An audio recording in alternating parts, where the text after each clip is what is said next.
Reforma territoriale është një reformë që duan qytetarët, një reformë që duhet të jetë në shërbim të tyre e në dobi të tyre, jo në shërbim të politikës. Ajo që ka ndodhur 10 vite më parë me një hartë territoriale që u bazua me interesa elektorale nuk duhet të ndodhë më. Sot ne do të sigurohemi që interesi kryesor do të jetë ai i qytetarëve, do të jetë interesi i shërbimeve, investimeve publike, i arsimit, interesi i financave publike, interesi i zyrave të bashkive që të jenë në shërbim qytetarëve e jo në shërbim të disa të punësuarve që janë në pjesën më të madhe të partisë në pushtet. Sot pushteti vendor ka nevojë të reformohet i tëri,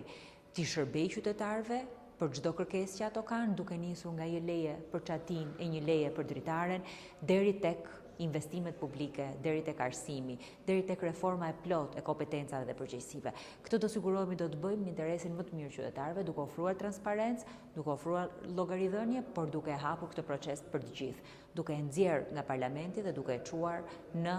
pushtetin lokal, duke e çuar tek njerëzit, sepse do të sigurohemi që kjo reformë do jetë për to, për njerëzit.